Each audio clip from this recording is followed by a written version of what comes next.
个多样性丰富的厨具，然后呢，随时我们现在孩子我知道你们动物的国家也蛮大的，你说叫你专心的天天在书包里面都大学读这些课程，然后我就衔接无所什么，讲不太可能，就是不可能啊。像我记得以前你们听过琼瑶吗？他是学业小学的女，他也是北欧女中班女中毕业，他文学很棒，他那个历史地理也很棒，可是他数学很糟糕，结果他考大学考了2个没考上。但是他不是看见他文学的方面天分跟他的创作的表现，他在台湾要是华人世界已经是红满天下名满天下，而且赚了好钱。这是他一个文学的一个最优生的一个表现也就是说，一个人事实上，当然我们国内有很多的文学界有名作家，他们对那个数理跟文学史都兼顾都很好，也蛮多的。但是据我的了解一般来讲文史方面都很好的，数理都比较差一点点那我看最后可能都是可以数理跟文史都能兼顾那事实上在文络上是比较好的，为什么？因为将来你们考大学、考研究所可能都是需要做一些这个通盘教育的，所以说更非常的可以做起，这可能蛮难去应付所以我想叫各位就是说尽力去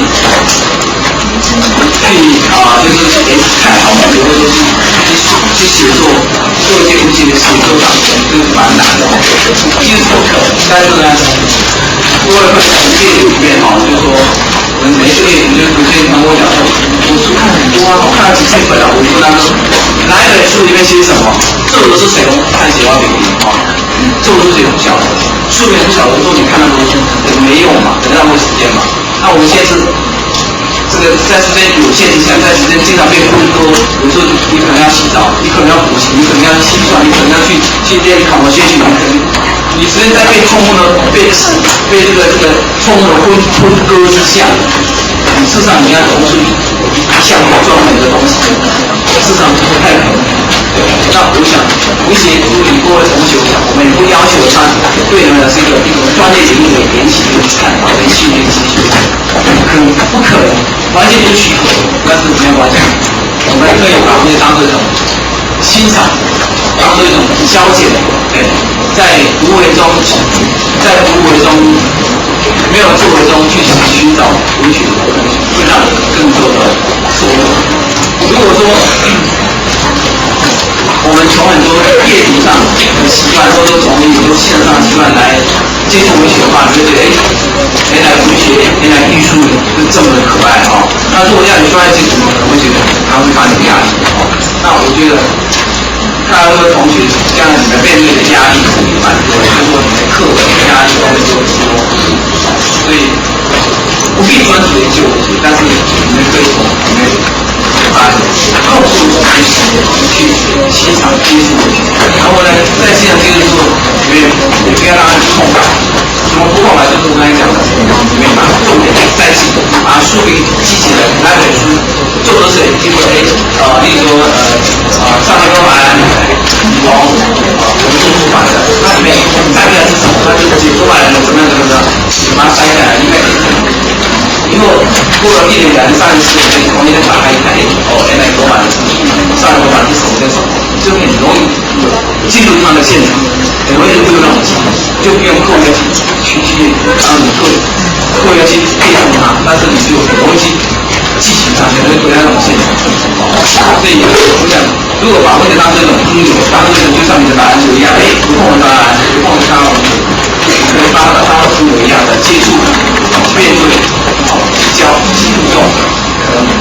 我们的收获更大，而且会更有收获这个就是更有心得。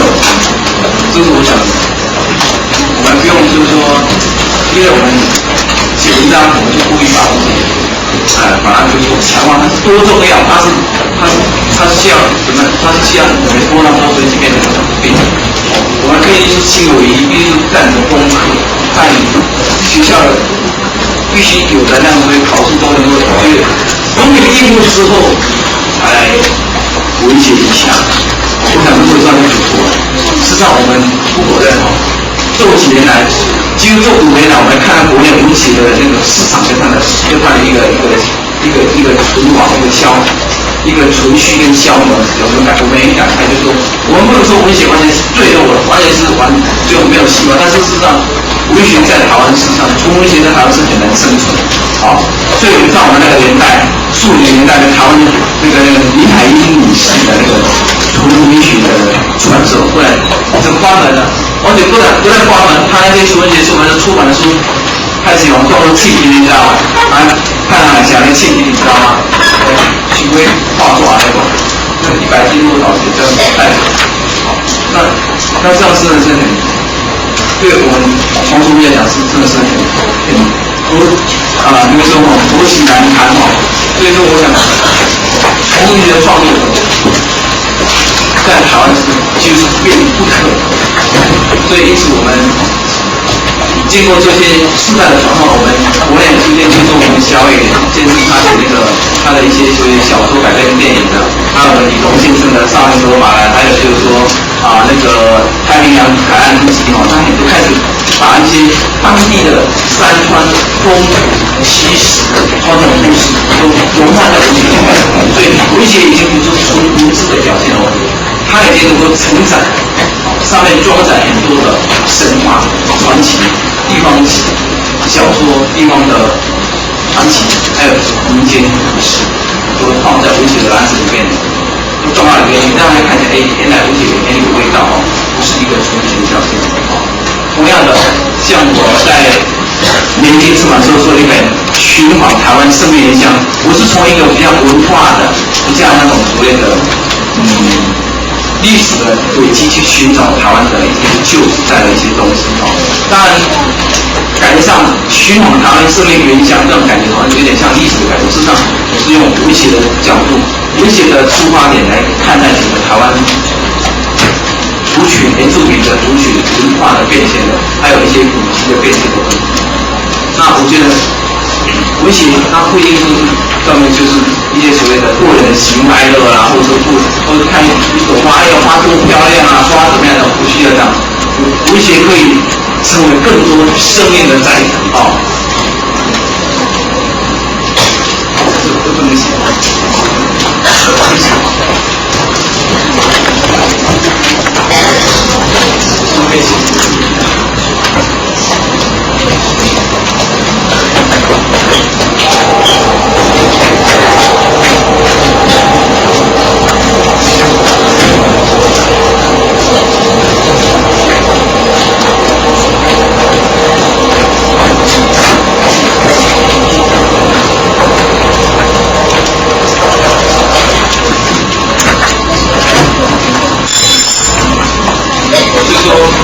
我希望就是说，文学能够成为生命的载体，能够装载一些生命的能量那种，包括情绪的，包括比较朴实的，包括生活所感，包括你看到所谓的人间现象、人间种种，都会进入文学的世界里面。我不是纯粹就说像以前，我记得我们那个年代，在40年代那些所谓的老人家，像那个张秀雅啊、吴品清啊，还有就是所谓的艾文啊，他们写的少就比较追求派，他可能一朵莲花，那个桂莲花在向往的访问之后，看到一朵莲花这个开在那个所谓的梦的边缘，然后他可以把它写得很罗曼蒂克，把它写得很优柔，把它写得很细腻，把它写得很唯美而我们现在的这个不管是大众传播、报纸、杂志也好，他们像很少在用这种文章，几乎是不看这种文章，所以那个时代我们作家今天都觉得很难写的所以我们现在很多的一些包括我们最近来跟各位上课的李红啊、小伟他们在写的那个小说啊、文章里面，就已经有相当强烈的一个现实感在里面。就是说，有什么感觉？就是从生命间才写上去，那些凭空想象、清楚、类我自己的那种题材就像我们那个李红先生，我在对他在那个住了18年冒险里面，就是说。我记得他在那个买便当，他说一个买便当，他到台北来化疗，然后他回去的时候，他发现会做啊，包括这些在那个小商场里面，会场啊，我在爷爷好，变装啊，他就把手拿出来，然后装那变，让它变得很好吃，他没事那边一定往你然后去我说他等说他弟弟去变装我变，然后变我变到好，他就起那个动作，他就把他生活经验，他就到那边去化疗，然后再回返原来途中，他跟我一样，然后如果去买那个便当，他手伸出来，他说让西洋，我对西洋经我挺感到说，那西洋打出来哦，那个照片拍出来，如果西洋打出来的话，它那个光，它那个光已经很灿烂哦，形象都很饱和，所以它的动作可能虽然它的 pose 虽然很潇洒，可是如果拍成照片的好看也很好看。这里的技术这种私人的世界，就是很敏锐的感觉，他不断去伸手要凑上去接那个便当，同时他感到那时候夕阳快坠落了，就像是看照片有没有那种灿亮的感觉啊、一个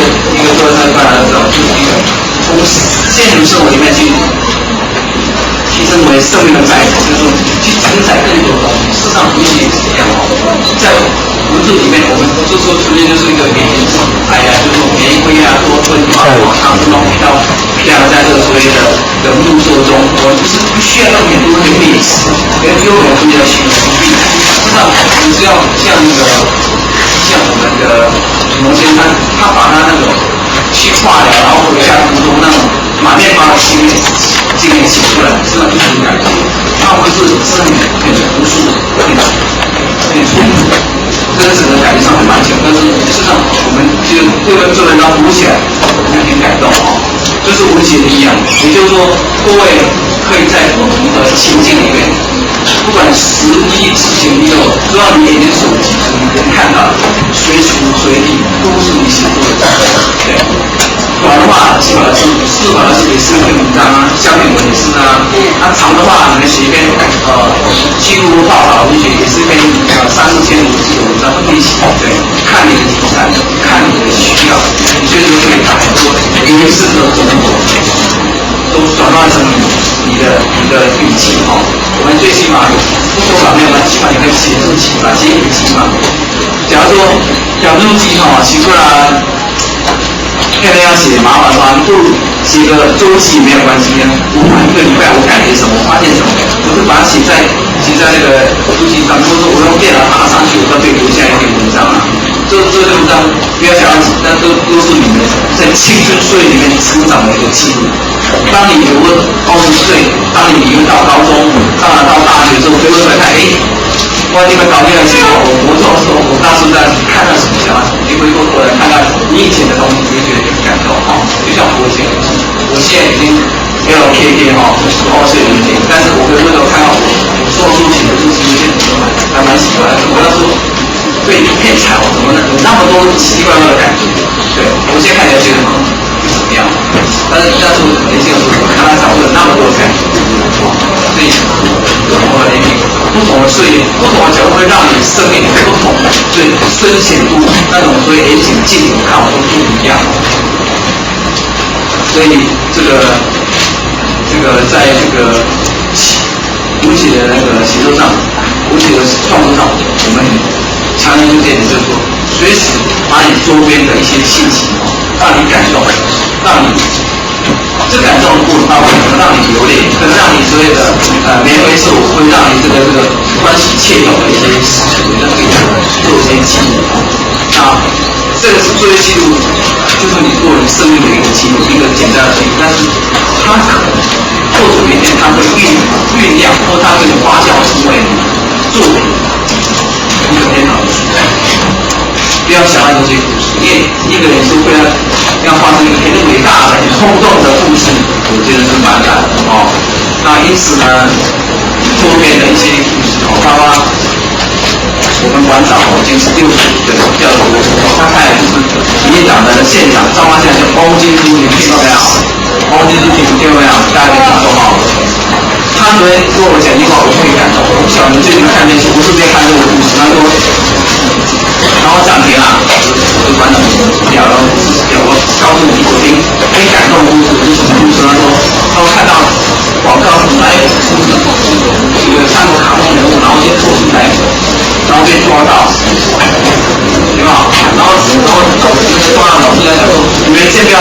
线路被开除，你把它补丁哦，你知道哪一种哦？我只怕上一个因为拿回一台哦，一件不一丢啊，然后他敢办哦，他提到说人跟站好，上面好站的，知道他线路被开除，他说他们选这种哦，这种五年或者要卡掉，你知道吗？就这样的新闻看，我不晓得你看这广告没有？有吗？啊？都是甜蜜蜜广告，广告，啊？就是他那时候广告就看到，他就跟我讲，看一下，哦，他说原来我们的教育，我们的广告也可以这样，他就有点感动哦，就是说本来做来我可能一般来讲可能华贵啊，或者是人家打进国打手机他都没有。看到就是赶快你们3个赶快都可以开始，因为他知道他我里面已经卡了，说在我们家里面可能会跌到跌死，一电有，然后那就这样来。那我想这个故事虽然是很平凡，但是我们馆长60几岁，他跟我讲，看很感动。你看，哪会有一下阿公啊哦，他看这个故事跟我讲，我要看一看。那我们进入到那现在你还很走红，他我看这边，我是以为是里面是两节是混在一起这样子啊，我是以为一节这样来算，好，来看一下要看这个片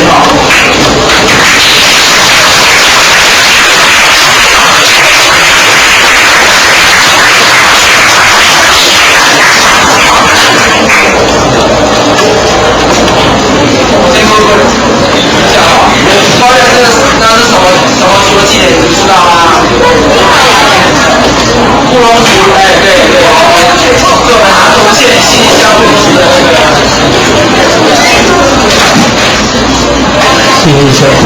就我们来说，现在西乡布隆族的技能，他们干嘛呢？他们就是捕猎回来的，把那个山猪啊，把那个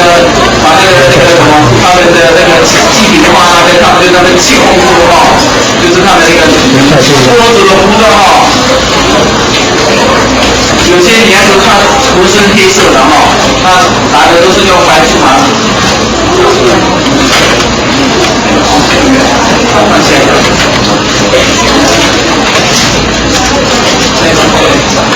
就西乡布隆族是台湾第2大族群哦，他们长得比较像，有点像贵宾人哦，就比较粗壮哦，眼睛大大的像孔眼一样哦。然后他们就属于高山族群，他们都住在什么？住在我们玉山、玉山，还有那个高雄县桃园乡，还有台东县的 A B 那个海门乡的地方哦，它是台湾第2大族群最多的一个原住民族群哦，就是布隆族的那个气功术的技能哦，他们在那个布池那边好像在救你哦，这个地方这个在救你哦，这就是主播的表演就找你的工作哦，来在线上哦，你们知道这是哪里的桥吗？就是那个浊水溪哈，浊水溪的发源口哦，它从那个清代从那个富庶那边流下来，流到那个五里坪哦，在信义乡哦，第一村附近哦，双龙附近他们所付不出来的那个服务有的那个连锁啊，下一张。这是浊水溪如今双龙部，刚才我谈到就是他们对百步蛇啊，是千年百步蛇在那边打猎啊，那个族群啊，他们那个虽然在那个山坡上面啊，这个地方浊水溪的沿岸，下一张。这是浊水溪的那个，在我们那个信义乡第一村的一个花园的火口啊。下一张。他们那个布隆族，他参加那个1年1度的庆典哦，他们在信义乡的西湖东操场里面哦，他们把这边那个碧蓝啊，还有那个他们陶哦都拿出来哦，这是他们的服装哦，他们习惯喝酒的哦。我第一个跟各位讲哦，他们也是不很好客，喝酒哦，他们以前常用什么？用那个那个连边景，你看过没有？那个大后球哦，因为这样的喝水习惯哦，造成布隆族在那个气力下面这边布隆族那个会结合比例蛮高的哦。我是在1999年那个一些那个报告现场驱跑那个按钮绕病会结合病哦，就发现他们这个村落他们这个乡里面哦，有那个全家会结合感染会结合病蛮严重的哦，所以因为他们喝水习惯就是他们喜欢喝那个交杯酒哦，这在原住民的族群中有很多人这样喜欢这样的习惯。好，来，接着，好，还有他们那个注明那个妇女住户的情形啊，接着，好，对他们那个刚才有没有看到那个著名的那个男的他穿那个白色束马的服装有没有？所以他们用这个方式来保护啊。现在，这个网上那个他们是看到那个图腾啊，都是用那个警饭袖，就是他们绣上一些那个玻璃珠哦，那个白色玻璃珠在上面啊。那他们你看他的宝宝上就穿的这样好不好看啊？你看收获了行啊，或者不好看？没错是哦。对呀。哦，我就见他们知道，因为他们那个他们通往那个装饰店，你看到他们的那些琉璃纸啊、地串啊，还有那些塑胶的那个塑胶管子嘛，他们都可以把它剪，然后把它涂成这样一个装饰，我觉得是蛮有创意，在原住民世界来讲，算是蛮有创意的哦。来，现在，这是那个台东县那个就是这个台湾族的仪式哦，台湾族服装哦。那台湾族的服装里面，他们的服装是用那个什么金黄色的那个像琉璃串起来的啊，金黄色的哦，他们不一样，上面加的就是他们足球用的，人家现在哦，这是那个台湾族的哦，他们上面发的是我很讲究所谓的部落那个酋长制的一个那个阶级物质的一个族群哦，像上面那个酋长哦，那对于他们喜欢用灰鹰的苍鹰的羽毛啊，当做他们的那个装饰品，他们就鹰的羽毛里面的纹路的特色哦，跟百货所的那种背上的纹路是相同的，因此他们就相信那个百货所是灰鹰所转到所生的或者所变的一种动物，他们觉得灰鹰跟百货所是很凶猛的，大地上最凶猛的动物，所以因为他们这样他们祖先他们或者就是鹰都是百货所生的哦，所转到我们手，所以说他们的英雄的那个比赛上面有些灰鹰的那个羽毛哦，好，下一张。上面那个竹竿哦，他用做细节哦，有这个竹竿你属于哪？你妈妈哦，这个年少不是这个哦，这个是竹竿很轻哦，它是细节哦，都是很又粗又高又粗哦，变成他们就要连接出来足球，就是足球那个球哦，因为这是人家那个开幕典礼那个竞技斗士，你知道没有？那个彩球那他从那个高空丢下，从那个高空丢下去，然后就拿那个长长的竹竿去插那个足球，看谁插人家多，插得多的人就表示你是有事情。好，来接着。好，就是他们妇女的那个竹竿舞哦，给他这样下去这样，还有做一些表演，下一张。就是那个麻花是他们太武山哦，给太武的一个政府的具有的一个那个成立哦，这样就是他们作为一个把那个山上那个多的那个饼哦，竹藤的啊，把那多的藤子来做编织机哦，编织品哦来。下一张，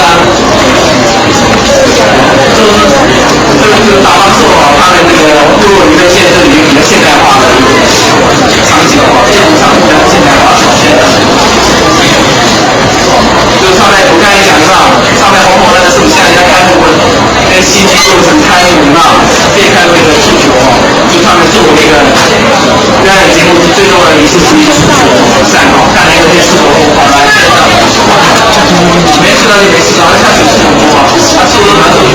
也有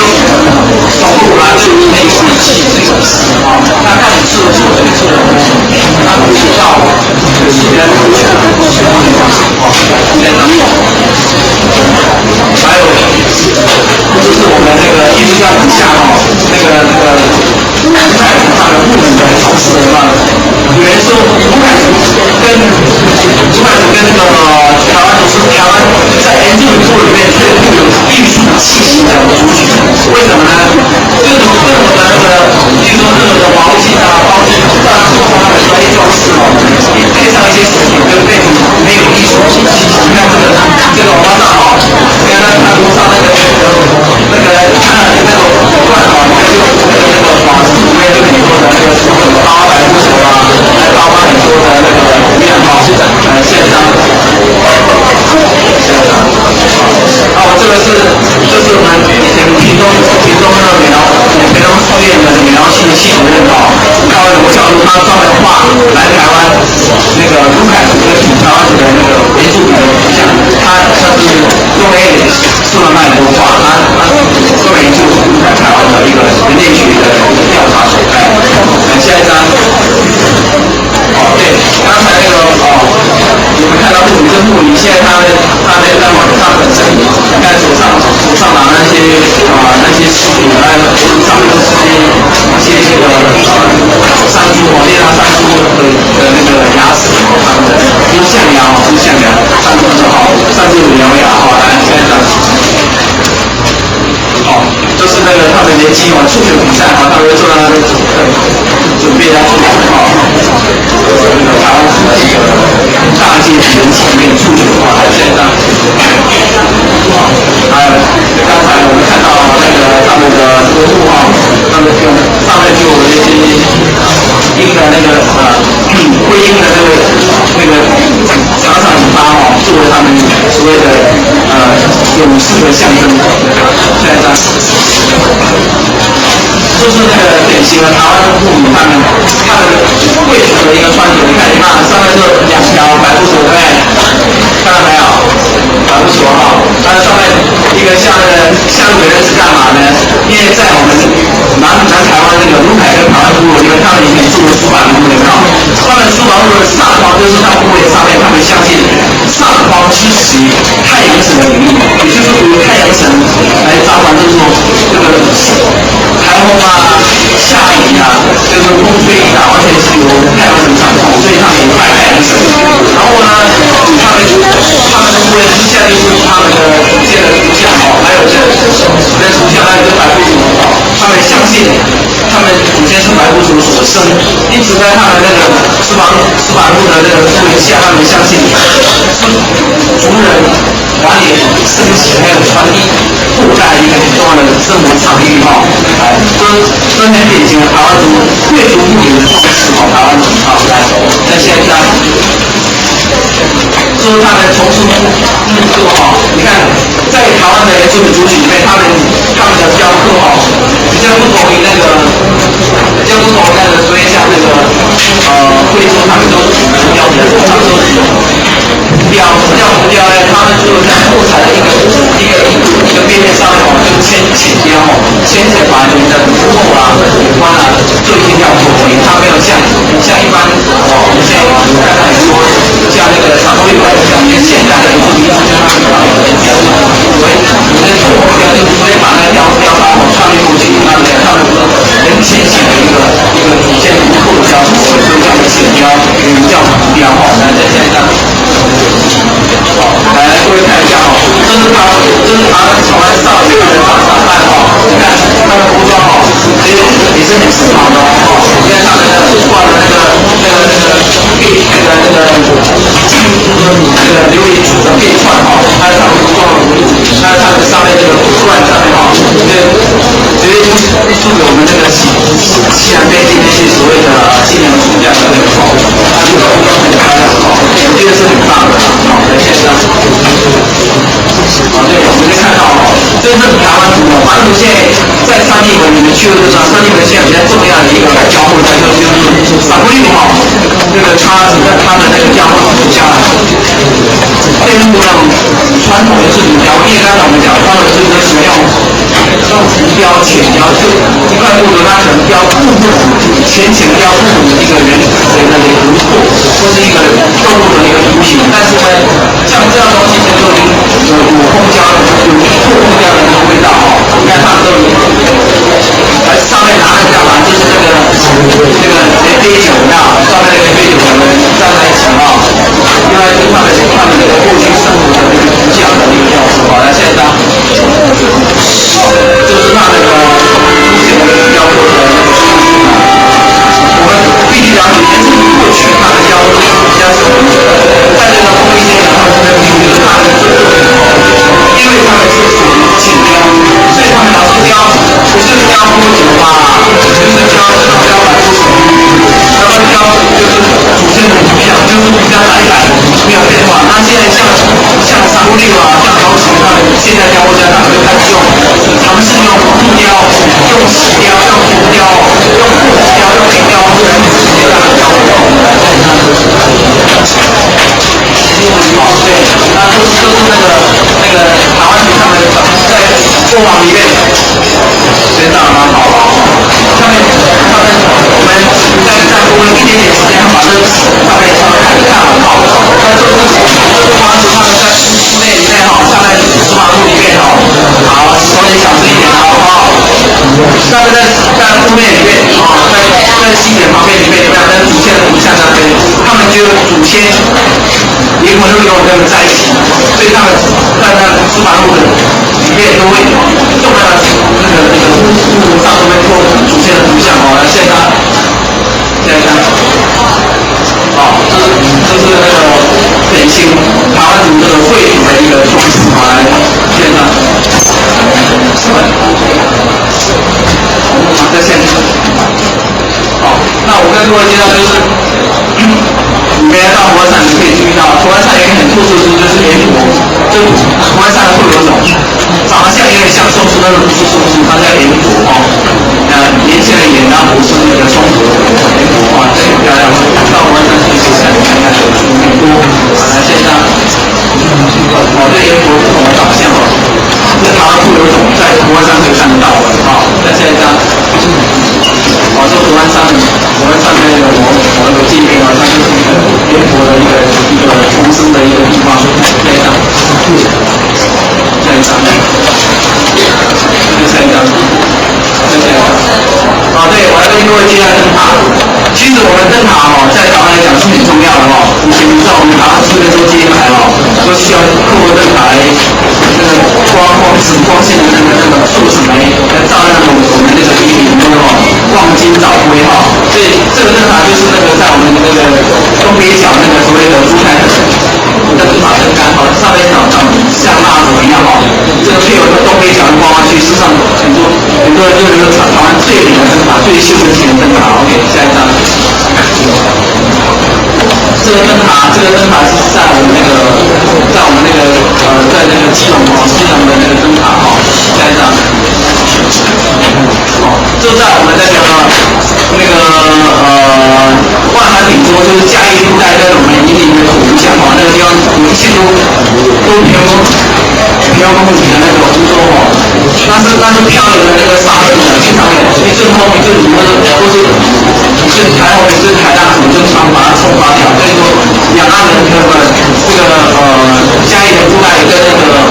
宜林的湖像现在是很土地哈，这上面这用铁塔的中国什么灯塔哈，来这张，就是在那个基隆的灯塔，基隆的那个马祖的灯塔，这张，就是在立岛那边有一个，下一张。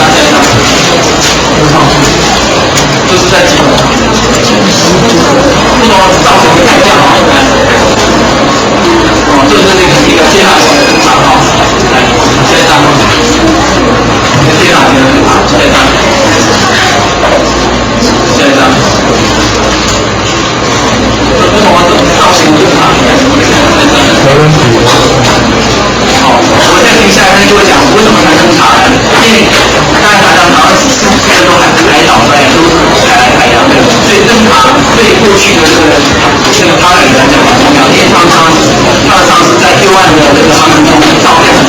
那个国家路上的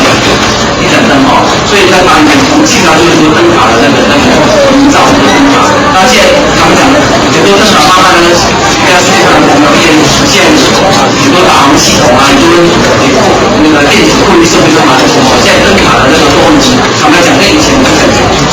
那么重要哦。但是我们如果出去的话，会注意灯塔的造型，因为灯塔事实上我们台湾以前讲说什么，你们听过乌鸦灯塔，听过没有？护卫的灯塔哦，以前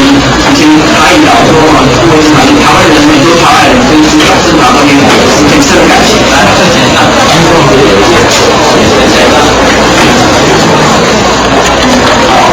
看我们需要灯塔这个时间也到了哈。那各位同学们有没有什么问题要跟你们回复一下？有没有吗？那这两节课你们有收获吗？有。告诉你一件事情，那个最高保险的金融基金吗？今天我们小的条件领发好吗？好，谢谢各位。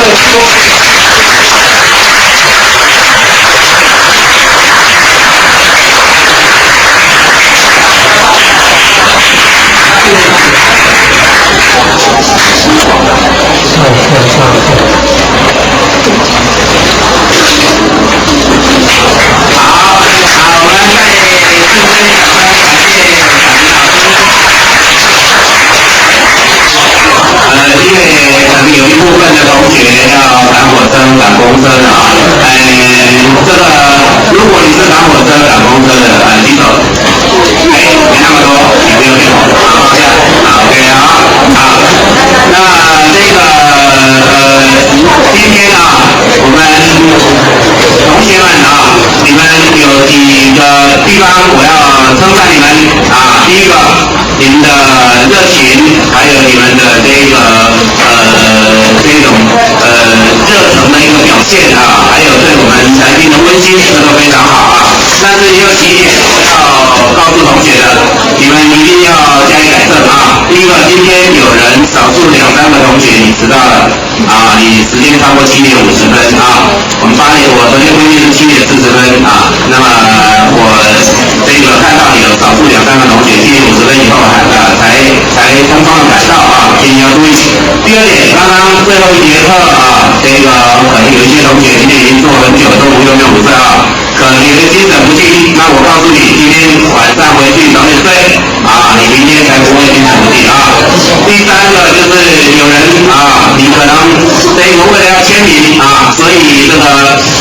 下课时间没有去上厕所，你才要利用老师上课时间在那边走来走去上厕所，这都是不合礼貌的。我们不是在看电影啊，所以好颁奖，国3的研习证书啊，我们等一下会后发啊，我们会在后面国3同学群领取啊。那个文书组的老师，麻烦国3等一下在后面领取好，我们在前面发啊，就这一群国3的同学，如果你不敢3的同学到前面啊。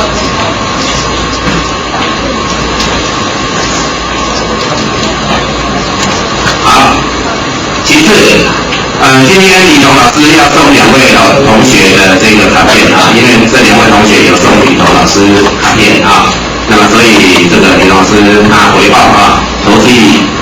桃，报之以李。国22班苏浩根同学，国22班王玉彤，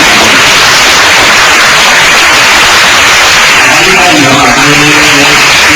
你，但是他现在这个来电脑在电话好，请回。国三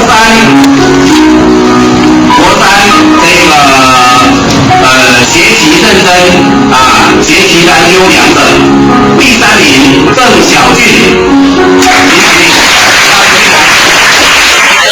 第3名钟于桥，第3名简晴娟，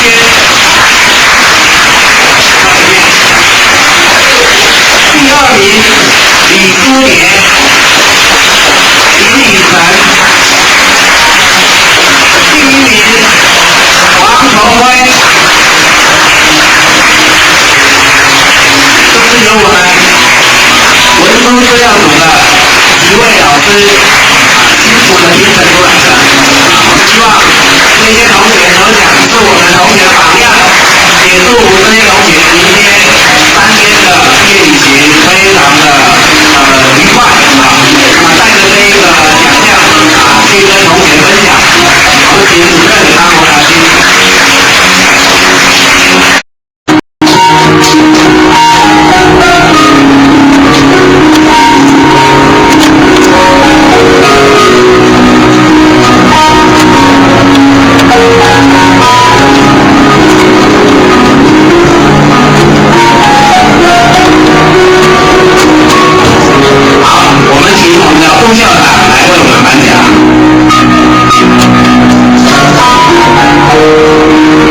想到是那么大的阵仗啊。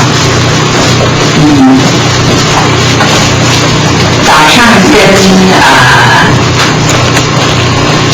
贵校的校刊社的同学已经做了一个初步的接触啊，已经比较了贵校的一个气质。那么刚才在吃饭的时候都知道南方剧团的两位老师对你们非常非常的赞赏。我站在这里，我不知道能够给你们什么，是你们喜欢的，但是我在想，在正式的跟你们谈话之前，我先讲一下，这一次的文学营是叫什么？是叫研习营。这次的研习营最早的时候是在 SARS 之前，因此那个时候拟定了一些要讲的内容和题目，但是时间实在是太久了，经过 SARS 又经过了另外一段等待的时间，因此在前不久，张老师跟我说，是不是把要讲课的大纲传过来的时候，我就说好呀好呀，因此我就很高兴的写了2个大纲一个是给你们的，一个是给下一堂课跟国小的同学谈的，我写了2个大纲。或者说我有一点忙或许说我根本就是太糊涂了，因为我手上都有我的大纲，但是这个大纲跟我们的讲题是不一样的，各位会发现。所以因为那个讲题我知道那个时候的讲题是要谈曾经，但是后来一大纲的时候，我已经把曾经这件事情忘记了。所以现在我想我可不可以看一下你们的那个借我看一看好不好？可不可以看一下说你们整体的读我的东西读的是什么，我就谈什么好不好？因为大纲跟曾经好像距离太远了。关于这里面有艾雅的作品吗？后面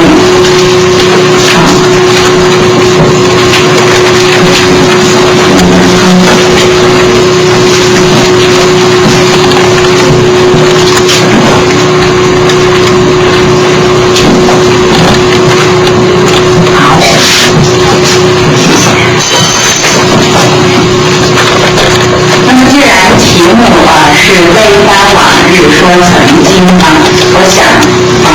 我先来谈一下关于我的长篇小说《曾经》。我不知道读过《曾经》这本书或者看过欧式的连续剧的同学多不多？读过或者看过的举手，我看一下好不好？2位可以，3位4位，不要10位，好，谢谢。那么我们就不一定要谈曾经了就谈曾经的话，可能不知道的同学居多。那么我们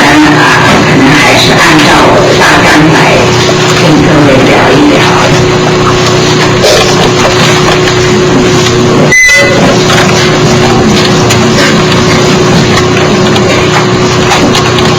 作为一个学生经常接触到的长辈，大概就是爸爸妈妈还有老师。爸爸妈妈跟老师大概最常跟你们说的话就是要认真读书要考好一点，一定要用功回家少看电视，少上网，要读书真的是听得烦死了。只是你们基于礼貌，基于教养你们不能够讲说爸爸妈妈请你们把嘴巴闭上，不要再讲读书的事了。老师请你们把嘴巴闭上，不要再讲读书的事。没有人敢讲，我心里想的就是有完没完，讲点别的嘛。人活着不是只有读书呀，譬如可能爸爸妈妈就不大读书对不对？为什么老是逼我们读书呢？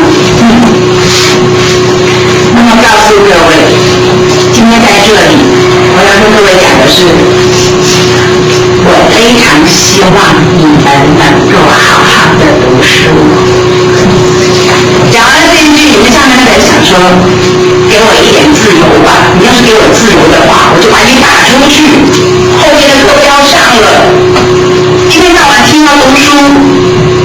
好，早上上公社的同学啊，就是你们的学长姐也都问我了，说人在这个世界上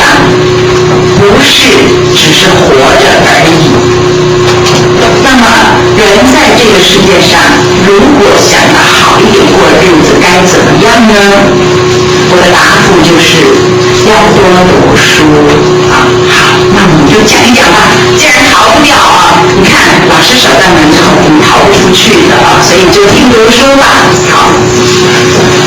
讲到读书啊，我要谈的不是在学校里面读学校的课本，我要讲的是课本之外的读书。按照以前的说法就是读课外书，但是按照现在的说法，它应该叫做广义的阅读。广义的阅读指的是什么呢？一个人，你在这个世界上，你马马虎虎，一天吃一顿也死不了啊，马马虎虎过也就活得下去了。你没有什么钱啊，也活得下去。你吃的很简单，也活得下去。你每天睡少一点，营养不良也活得下去，都不会死人的，没那么严重啊。但是如果你来这个世界上的目的只是马马虎虎活下去，那其实也不必进学校了。你没有看到不识字的人活不下去，不识字的人也能够活下去，一个不小心很可能够活到90岁了。但是我们要讲的是，如果我希望我的日子，我的人生比别的人要好一点，恐怕你就必须要做广义的阅读。好，我们来讲广义的阅读跟一般的读书有什么不同呢？学校的课业是一定要的啦啊，为什么？因为如果你今年国中毕业，你要去到一个公司做小弟，对不起，你考不去，只是工作小弟哦，没有人要你的啦。为什么？国中程度太低了啊。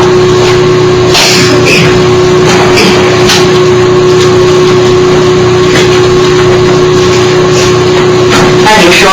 高中毕业做小弟或者做小妹都可以吗？对不起，你去问一问，可能搞不好你爸爸公司的小弟就是大学毕业哦，好惨，要弄到大学毕业才能做小弟，念书干什么呀？我们要讲的是快乐的过日子，跟人家不一样的生活。那么我们刚才讲到广义的阅读，广义的阅读指的我们说我们来读书，读的是什么？读的是一本书，对不对啊？是这样子一本书，这个是叫做白纸黑字的印刷的书啊。传统的书籍都是白纸黑字印刷的书，但是以现在来说，广义的阅读它所代表的就非常多了，我希望大家记在心里啊。广义的阅读包含了白纸黑字的书我们要读，另外呢，好的电视节目它算不算是广义的阅读呢？它也算是广义的阅读啊。好的电视节目，好的电影，还有我们要不要看画展啊？画展、雕塑展，这个属于静态的展览啊，静态的艺术展览。另外，听音乐会、看艺术表演，譬如说南方剧团演戏啦啊，或者说哪一个这个戏剧团唱戏啦啊，音乐会就是属于动态的艺术表演。另外就就是我们常常说，社会是一本大书，大自然是一本大书。那么我们要接触社会以及到大自然去这个也是广义阅读的一部分。另外就是经常被爸爸妈妈念的，不要一天到晚在那里上网。但是上网其实是好的，只要不要去上乱七八糟的网站看电视是好的，只要不要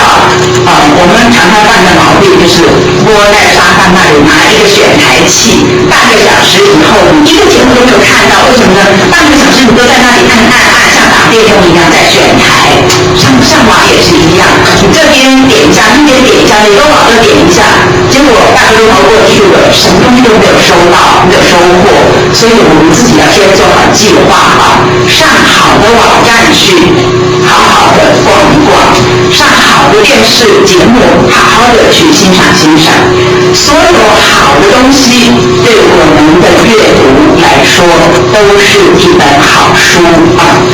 各位讲我们已经把整个的范畴放得那么宽了，让你读书，你又可以看电视，又可以看电影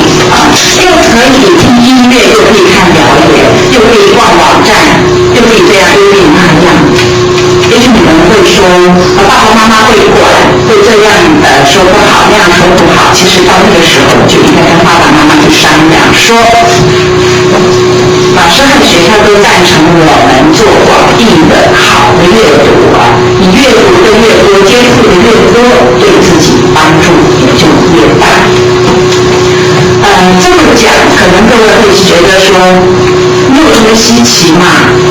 可是也许你们是住在可以看得到稻田，可以看得到山，可以看得到水的地方你觉得说大自然没有什么稀奇，可是你是不是真的有走到大自然里去呢？还是上学的过程里面，比如说坐公车或者骑脚踏车或者走路在柏油路上，眼睛东看西看两下。我希望你们是真的能够走到山里去，走到田里去你家里如果不做田的话，走到田间的那个叫什么牵麦，对不对？也是好的，而不是说我根本就住在乡下，我看得到稻田，看得到树，看得到花，已经够了，不是要走进去。那么同样的，最好是城里人能够常常走到大自然里去，而你如果住在大自然里，是不是能够学习的到城里去走走呢？好，那么现在告诉我，曾经没有跟大人没有跟爸爸妈妈一起，而是自己一个人或者自己跟同学去城里面，就是到台南市里面去能够玩上一天的人有没有？不够多嘛？是别的人懒得举手，还是说好请放下？那么我问一下，曾经自己一个人到都市里去玩过一整天的人举手我看。一个人没有跟爸爸妈妈，就说你自己跑到台南市去玩，好请放下。那我现在要鼓励大家的是，你们已经很大了，要学习自己照顾自己，也要学习不要总是跟在爸爸妈妈身后爸爸妈妈走在前面，跟在旁边，或者是让爸爸妈妈牵着，那个年龄已经过了。练习自己一个人，或者是跟好朋友2个人或者3个5个自己去城市里面走一走。你也不要太担心说我爸爸妈妈说不可以随便走，因为城里面坏人很多。其实现在坏人不管是城里还是乡村都很多啦，你自己要注意自己要注意。这个学习怎么样让自己安全的过日子，也是一门很重要的功课但是一定要做到的是，尽量的接触大自然，也要接触城市生活你到了城市里，你会觉得说，城市里的人好奇怪他们的讲话，他们的动作，他们吃东西的样子都跟我们不一样，好奇怪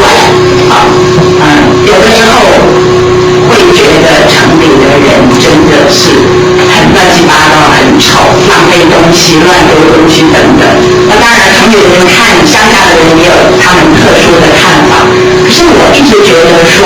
尽量去参与一些自己比较不常接触的东西啊，会额外的增加自己的知识，非常有趣的啊，非常有趣的。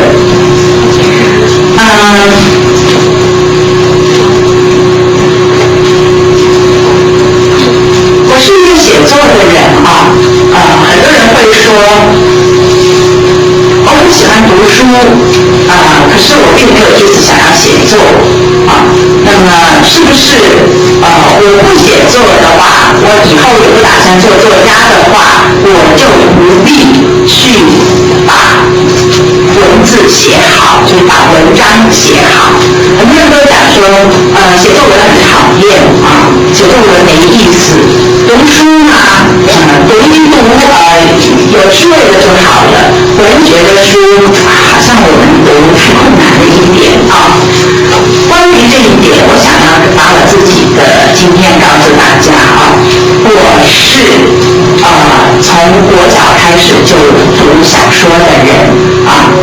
尤其是在我的那个年代，书籍并不是很多但是我是从国小开始就读小说。我从初一我那时候还是读初中，不是读国中我从初一开始我几乎用整个的初中3年在读什么？在读唐诗宋词，不是老师规定的是自己喜欢。所以每个人的状况不一样，也不是说每一个作家都是初中的时候读唐诗宋词，不是，而是说我喜欢。那么我在高1到高3的中间的阶段，我读的是国外翻译的小说以及国内的创作散文和小说。我在想，我之所以能够站在这里，不需要研读稿子就跟大家讲话各位也没有发现说我结结巴巴讲不清楚，或者想来想去想了半天不知道要讲什么。这个主要的原因在哪里？主要的原因就是我读了那么多的东西以后，我都把它放在我的身体里面了我把它先消化，像我们吃东西一样，先消化，然后再吸收。吸收以后变成什么？变成了我的骨头、我的血、我的肉、我的灵魂因此，在我再运用这些知识的时候，我讲出来的就是我自己的话了。所以你们会发现，老师们站在台上的时候，他是不必念稿子的，不必拿着一张纸一个字一个字的去念。为什么呢？他所有读的东西都在他身体里面，然后发挥出来就好了。而这些东西是怎么出来的呢？其实就是靠阅读，像同学跟同学之间像你们在学校里面见面也好，或者在家里面打电话也好有的同学回家了会打电话，或者互相 email 会讲些什么呢？你们班今天都在干什么？没有跟平常一样。你们班呢？我们班也跟平常一样那个张老师好讨厌，好凶对呀，好讨厌，好凶然后他在讲什么？昨天那个电视好好笑真是，对呀，好好笑你们最近你们班要不要去旅行？要去哪里？不知道说如果有台风就改期。那你们班呢？我们班也是要是说台风就改期，不知道要去哪里。那你们有没有什么开会决定要去哪里？不知道等开会再说。那你们呢？不知道请问讲到现在为止，这2个人的对话也好 ，email 也好，电话也好，他们谈到什么东西了没有？没有耶，什么东西都还没有谈到，只是一直在讲话而已。内容呢？没有。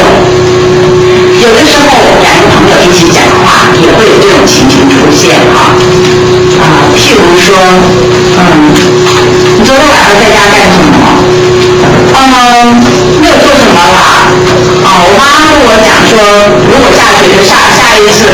数学再不及格的话，就说我不要念了，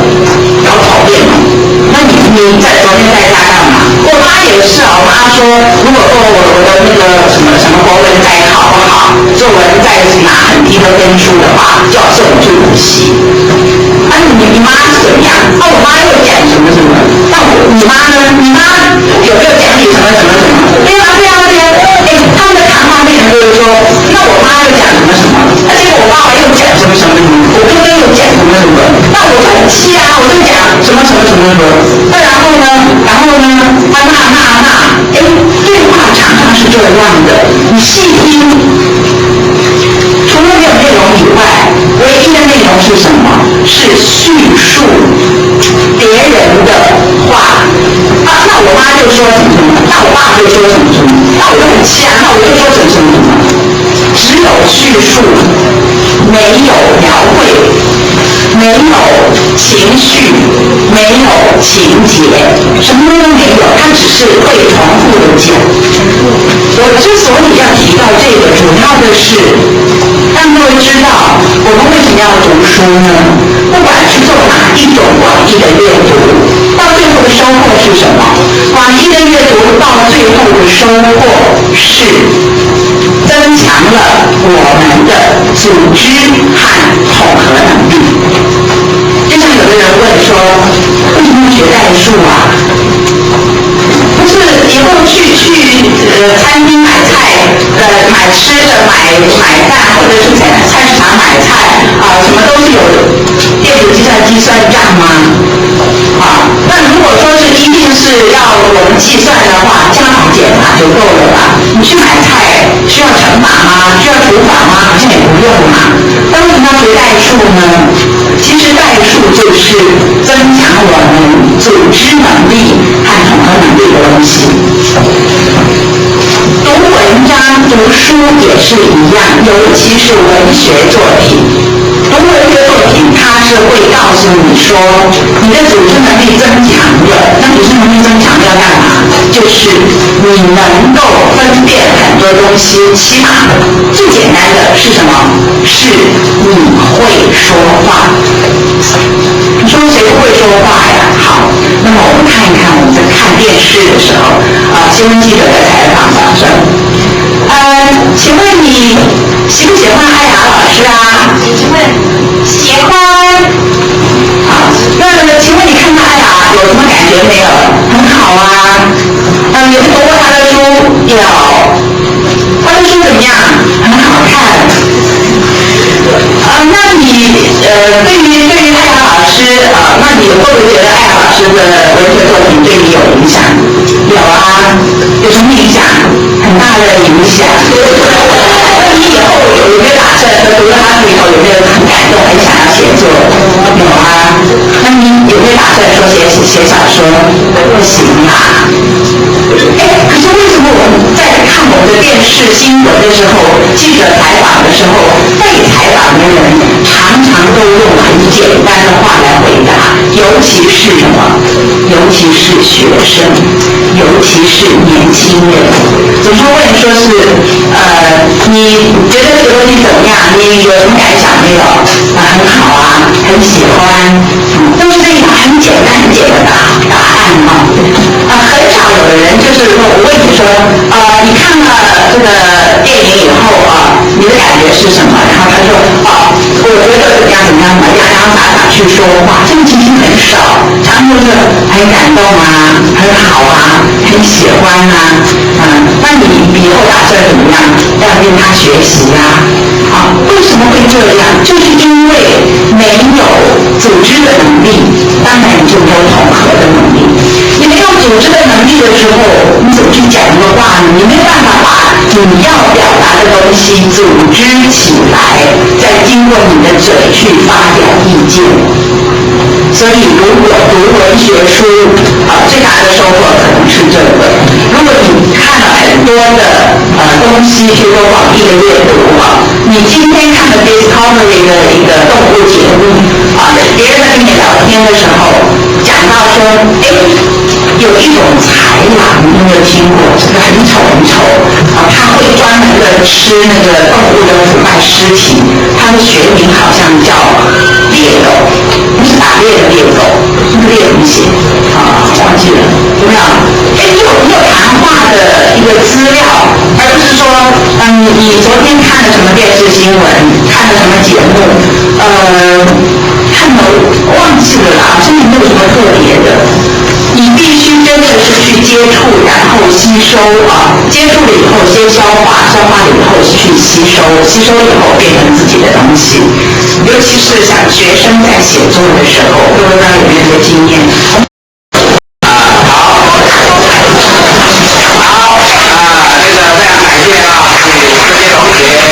热情的礼物啊！那我们也感谢阿良老师啊，这个今天一大早啊就卖给我们学校了。虽然老师的课是下午1点钟啊，也是1点钟，那么但是呢，老师啊这个7、8点钟啊就已经准备坐飞机啊，那么9点就到了水上啊，然后就来到我们学校，早上开了一个小小记者会啊，那么下午呢这个稍事休息一下啊，就马上又来到这里啊，等一下又有一个下一场国家队啊，然后晚上7点才要回家，回到台北啊，下飞机已经是7点45，回到家大概是8、9点了。你说是不是今天一整天都卖给我们学校的啊？最后的那个9情9义，热情鼓掌。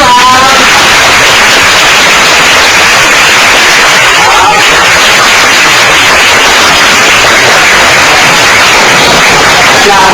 好的，刚刚在这边的前行啊，从那边走啊，你从那边前，你中间前半步，来